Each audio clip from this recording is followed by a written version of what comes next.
Dan salah satu benda yang di appreciate bahawa Malaysia ni agak unik iaitu demografi Muslim non-Muslim. Di situlah, okey, siapa kat sini serius memang saya nak contribute kepada Islam, syariat Islam terlaksana sepenuhnya di Malaysia? Ada yang memang okey. Realizing the demografi sekarang, konsep solution dia apa?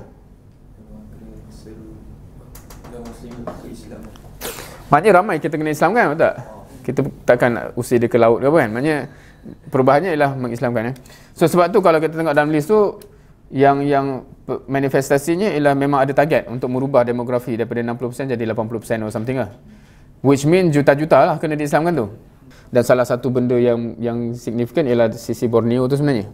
Bila kita cerita benda ni baru satu puzzle tau. Faham ke satu puzzle? Satu piece of puzzle, isu demografi kena settle. Nak settle benda ni, penyeramai kena diislamkan.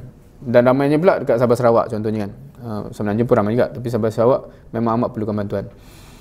Bila kita kata, so macam nak buat ni, kat situ kita akan perasan balik pada persoalan awal tadi. Jundinya nak datang di mana? Siapa yang boleh di-assign? Kalau kita gagal menghasilkan orang yang ready untuk bekerja, dia jadi macam tinggal planning lah. Kena dakwah nama Muslim. InsyaAllah. Kalau macam tu tak ke mana lah. Sebab tu dia jadi macam ada benda yang penting. Kalau from saya punya sumbangan, seramai mungkin nak dilahirkan supaya boleh di-assign dengan kerja-kerja yang banyak lepas ni. Ni baru cerita pasal dakwah nama Muslim. Now, saya punya argument, sesiapa ataupun mana-mana gerakan yang serius nak laksanakan syariat ni, most logical step yang dia kena buat ialah mengislamkan seramai mungkin di Malaysia lah. Saya tak sure kalau ada gerakan lain yang dia pandangan dia agak berbeza. From logical perspective, itulah effort ni. Hence, kerana keseriusan itulah projek-projek ni amat pesat dia buat lah. Tapi memang tak cukup tangan lah. Hence, dia perlu jentera-jentera, dan siapa yang di IPT yang biasanya macam saya di UIA dan sebagainya, memang fokus gila-gila, hopefully insyaAllah meramaikan seramai mungkin.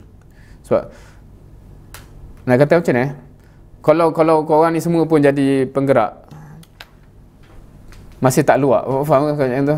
Kerja cukup banyak. So dia jadi macam proses tu memang nak kena accelerate. Tu belum nak cerita benda ni.